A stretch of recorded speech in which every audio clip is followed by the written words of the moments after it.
सूजन एक investigative journalist थी। उसका काम था सच ढूंढना, लेकिन उसका जुनून था उन कहानियों को समझना जो लोग भूल गए थे या भूल जाना चाहते थे। एक दिन उसके इनबॉक्स में एक अनोनिमस ईमेल आई। उस ईमेल में एक बहुत ही पुरानी न्यूज क्लिपिंग थी। 1986 की उस न्यूज क्लिपिंग में एक बहुत ही अजीब सी बात लिखी थी।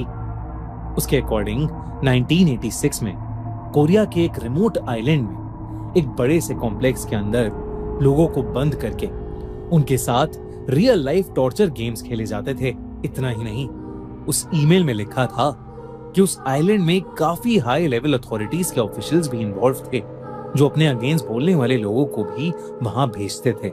सूजन को यह स्टोरी बहुत इंटरेस्टिंग लगी। उस ईमेल में उस जगह के कोऑर्डिनेट्स भी थे। सूजन ने डिसाइड किया कि वो खुद उस रिमोट आइलैंड पर जाएगी और सच को ढूंढेगी। सूजन अकेले ही एक छोटी सी बोट लेकर उस आइलैंड पर पहुंची, पर उस कॉम्प्लेक्स का रास्ता आसान नहीं था, क्योंकि वो एक घने जंगल के बीचों बीच था। आइलैंड पर आते ही उसका फोन 100% चार्ज होने के बावजूद एकदम से बंद पड़ गया। पर सू बैकअप के लिए फ्लैशलाइट्स और मैप के प्रिंट आउट लाई थी।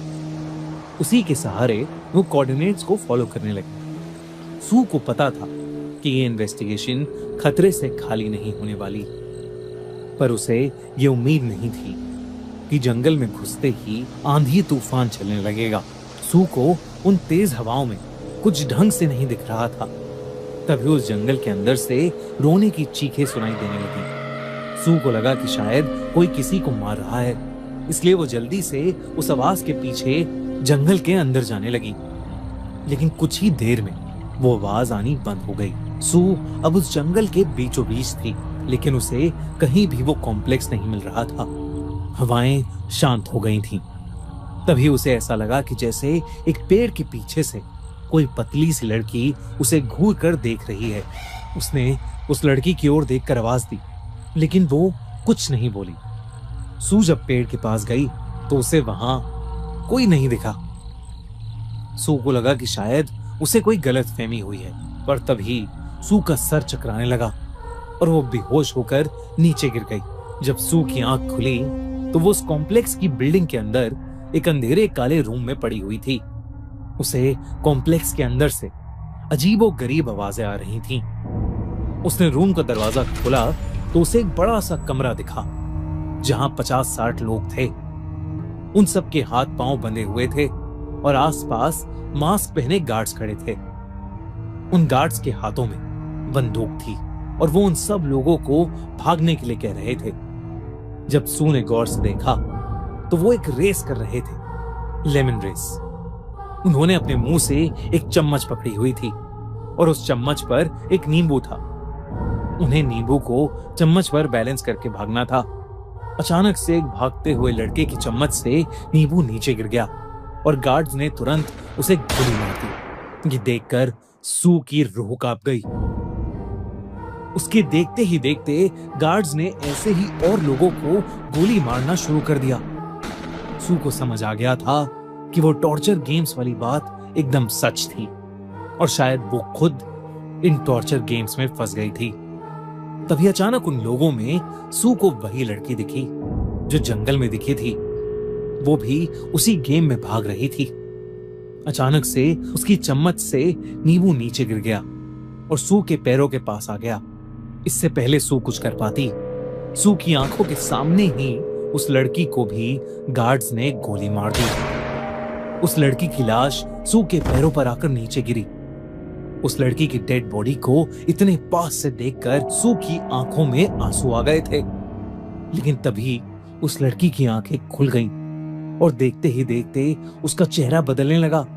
वहां खड़े सारे गार्ड्स और प्लेयर्स गायब हो गए और वो सारे लोग जो गोली खाकर जमीन पर गिर गए थे, उन सब ने अपनी आंखें खोली। धीरे धीरे वो सब उठे। उनके चेहरे काले पड़ चुके थे और आंखें सफेद हो गई थीं।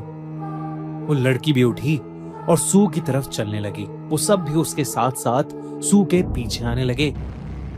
सब बहुत ही ज्यादा भयानक लग रहे थे। ये सब देखकर सू बहुत ज्यादा डर गई। वो वापस उस अंधेरे कमरे की तरफ भागी और उसने दरवाजा बंद कर लिया। दरवाजे पर जोरों की धमधम हुई।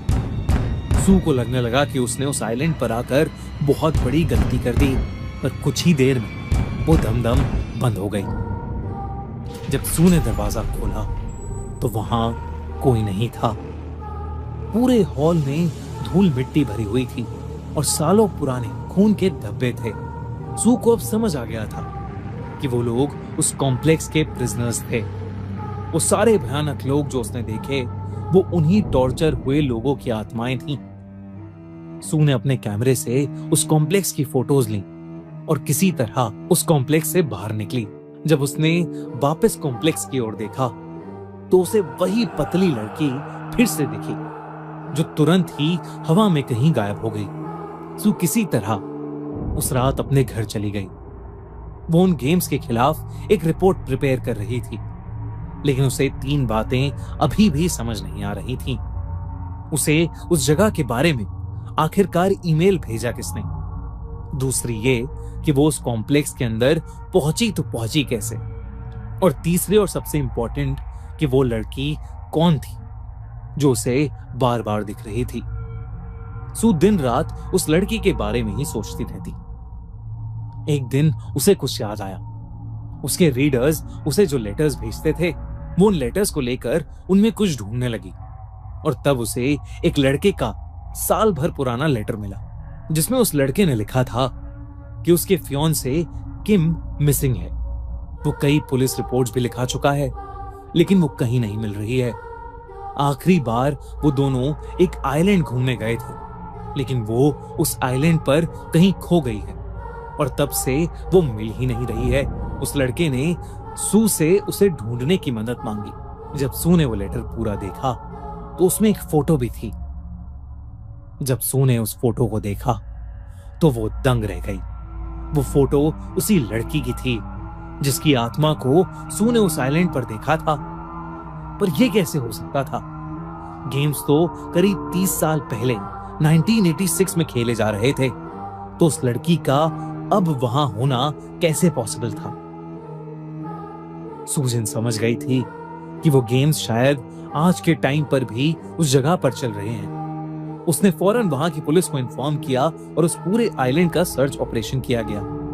बहुत ढूंढने के बाद वो कॉम्प्लेक्स मिल गया, पर कॉम्प्लेक्स के अंदर कुछ भी नहीं था। लेकिन जब कॉम्प्लेक्स के नीचे खोदा गया तो वहां 1000 से भी ज्यादा स्केलेटन्स मिले। डीएनए टेस्टिंग से पता चला कि उन स्केलेटन्स में से एक उस मिसिंग लड़की किम का था। सबको यकीन तो हो गया था कि उस कॉम्प्लेक्स में कुछ बहुत ही भयानक चल रहा था, लेकिन उन स्केलेटन्स के अलावा किसी भी चीज का कोई प्रूफ नहीं था। इन क्राइम्स के कभी कोई गुनहगार पकड़े नहीं गए और गवर्नमेंट ने भी इस पर पर्दा डालना ही ठीक समझा। सूजन इसके खिलाफ बहुत लड़ी। उसने कई प्रोटेस्ट किए, पर कुछ फायदा नहीं हुआ। कुछ ही महीनों के अंदर सूजन की भी कार एक्सीडेंट में डेथ हो गई। शायद उन गेम्स को आज भी खेला जा रहा है। आपको क्या लगता है?